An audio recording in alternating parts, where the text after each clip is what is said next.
दोस्तों आज हम यहाँ पे अपनी वचन की क्लास स्टार्ट करने वाले हैं।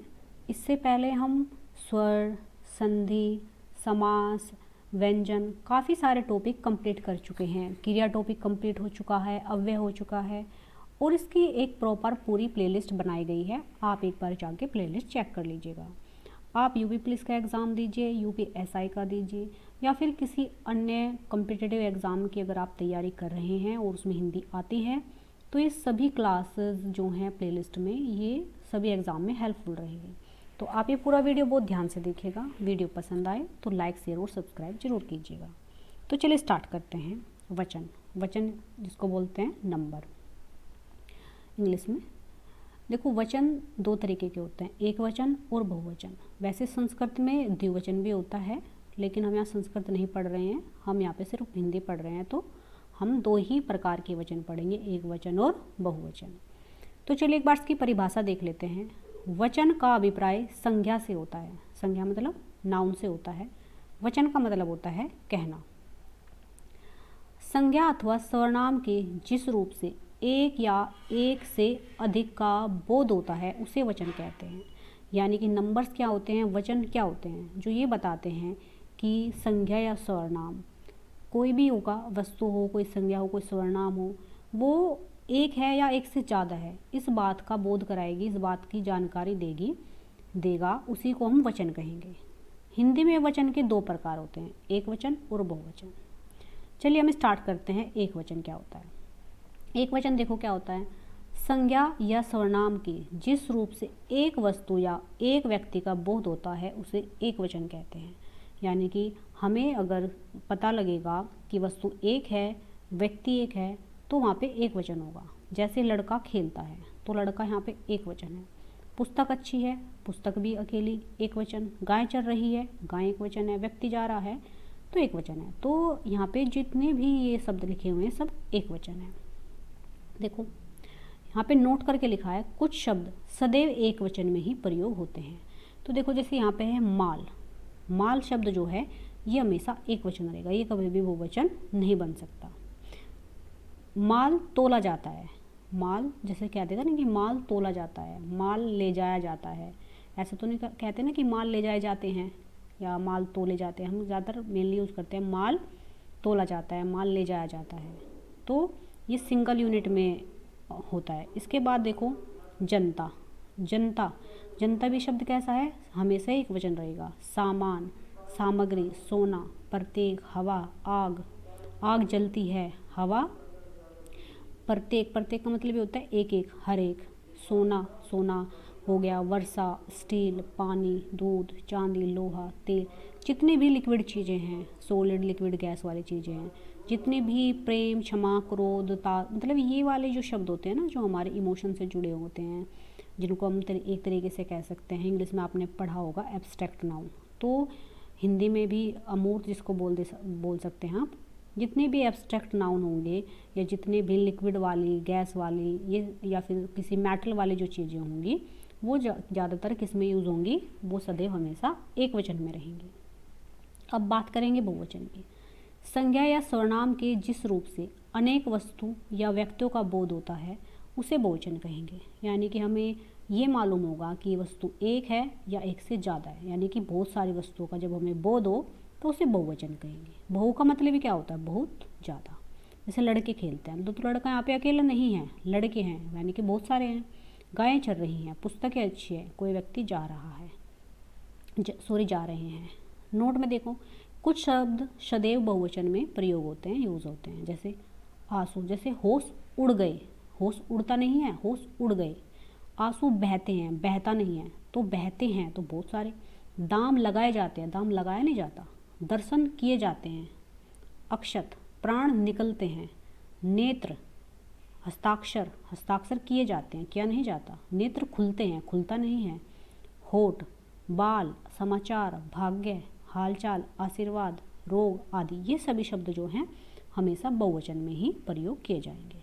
अगर आपको मतलब कन्फ्यूज़न रहे और आप एक वचन बहुवचन पहचान नहीं पा रहे तो आप उनका वाक्य में प्रयोग करके देखिए। जैसे होश उड़ गए, तो उड़ गए, गए ऐसे बनेगा, गए तो गए, या फिर ऐसे बनाएंगे आप गए, तो मतलब इसमें बहुवचन लगा हुआ है। अगर मैं कह दूँ गया तो ये सिंगल एक वचन हो गया।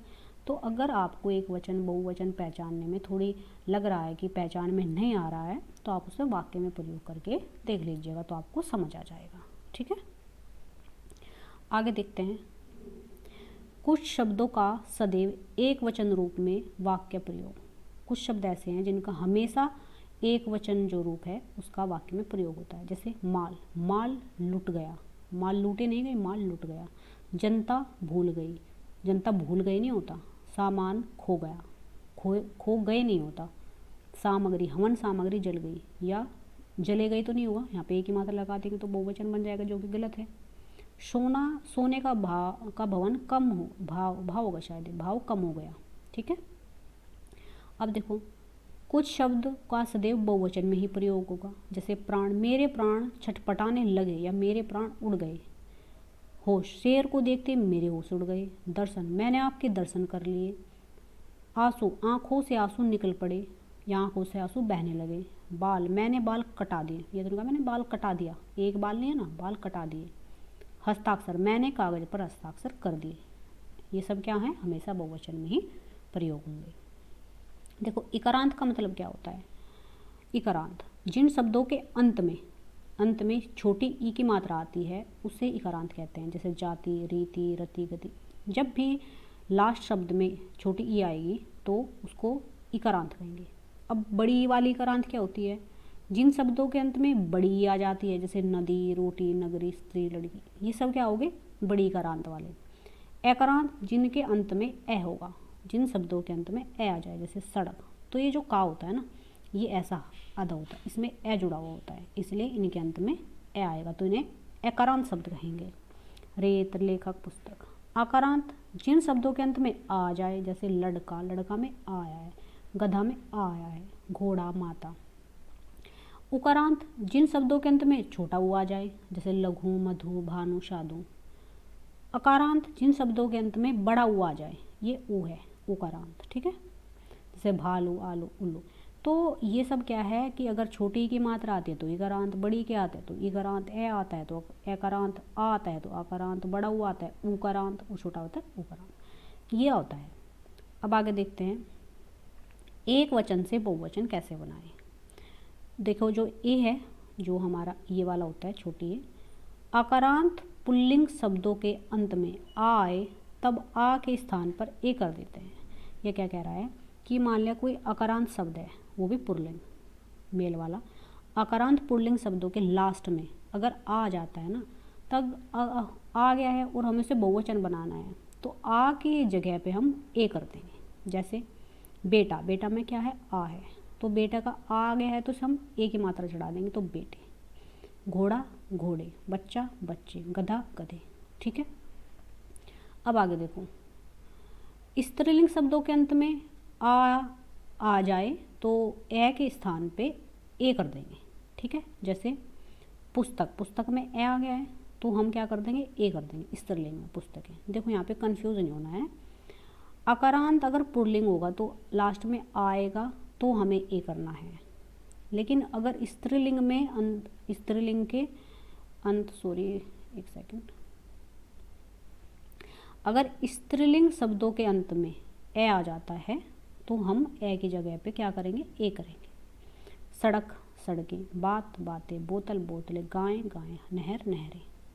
आगे देखो स्त्रीलिंग शब्दों के अंत में आए या के स्थान पर या कर देने से बहुवचन बन जाता है। तो ये क्या कह रहा है कि अगर स्त्रीलिंग शब्द है और उसके बाद में या आता है तो अगर हम इस या पे चंद्र बिंदु लगा देंगे ना तो ये बहुवचन बन जाएगा। जैसे चिड़िया में चंद्र बिंदु, कुटिया में चंद्र बिंदु, डलिया में चंद्र बिंदु, लुटिया में चंद्र बिंदु।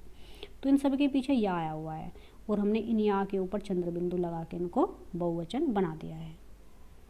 आगे देखो संज्ञा शब्दों के अंत में आए आ के स्थान पर ओ कर देने से बहुवचन बन जाता है। जिन शब्दों के बाद में क्या आता है, आ आता है, और आ को अगर हम ओ कर देंगे ना तो ये क्या बन जाएगा, बहुवचन बन जाएगा। जैसे नेता, नेता में आया हुआ है तो क्या बना दिया हमने, जैसे नेताओं। देवता में देवताओं। अप्सरा में अप्सराओं। आगे देखो आदर या फिर सम्मान सूचक आदरणीय व्यक्तियों के लिए सदैव बहुवचन का प्रयोग होगा। अगर हम किसी को रेस्पेक्ट दे रहे हैं, उसका आदर कर रहे हैं, तो हमेशा कैसा प्रयोग करेंगे? बहुवचन में। जैसे पिताजी आ रहे हैं, हम ये नहीं कहेंगे पिताजी आ रहा है, नहीं। तुलसी श्रेष्ठ कवि हैं। साधु जा रहे हैं, साधु जा रहा नहीं, जा रहे हैं। मास्टर जी आ रहे हैं। तो जब भी हम किसी को सम्मान देंगे तो हमेशा उसके लिए बहुवचन प्रयोग करेंगे। आगे देखो, कभी कभी कुछ विशेष शब्द जोड़कर बहुवचन भी बनाते हैं। जैसे यहाँ पे देखिएगा आप, मैं आपको बताती हूँ। जैसे यहाँ पे देखो, वर्ग, वर्ग, कर्मचारी वर्ग, शिक्षित वर्ग, जंतु वर्ग, छात्र वर्ग, पक्षी वर्ग, दलित वर्ग, पिछड़ा वर्ग। हम वर्ग जोड़कर भी इनको बहुवचन बना देते हैं। ठीक है, आपको समझ में आ गया है। अब आप आगे देखिएगा, आप आगे देखिएगा। वृंद, मुनि वृंद, नारी वृंद, शिशु वृंद, बाल वृंद। गण में शिक्षक गण, कर्षक गण, लेखक गण, विद्यार्थी गण, और जितने भी यहाँ पे शब्द लिखे हैं। ऐसे ही जन लगा के युवा जन, भक्तजन, गुरुजन। लोगों में अमीर लोग, गरीब लोग, नेता लोग। दल में राजनीतिक दल, बजरंग दल। तो हम क्या कह सकते हैं? हम वर्ग लगा के, वृंद लगा के, गण, जन, लोग, दल, ये सब हम शब्द लगा के भी किसी शब्द के बाद में हम उनको बहुवचन बना सकते हैं। ठीक है, अब आप आगे देखिए। कभी कभी संज्ञा के पुल्लिंग या स्त्रीलिंग रूपों में गण, वृंद, जन, वर्ग, लोग शब्द जोड़कर बहुवचन बनाया जाता है। ठीक है, अब आगे देखो। जैसे एक वचन में अध्यापक है, तो हम इसका लिखेंगे बहुवचन अध्यापक गण। अधिकारी को अधिकारी वर्ग, मित्र को मित्रगण, अमीर को अमीर लोग, विद्यार्थी को विद्यार्थी गण। आगे देखो, जैसे आपको आप लोग, लेखक को लेखक गण, नारी को नारी वृंद। तो हम ऐसा करके भी इनको बहुवचन बना सकते हैं। तो यहाँ पे आपकी वचन की सारी क्लास कंप्लीट हो चुकी है। वचन में इससे ज़्यादा कोई क्वेश्चन नहीं बनते एग्ज़ाम में। ये सारा वचन का टॉपिक हमने कंप्लीट कर लिया है। अगर वीडियो आपको पसंद आए तो इसे लाइक, शेयर और सब्सक्राइब जरूर कीजिएगा। कल हम मिलते हैं अपने नए टॉपिक के साथ।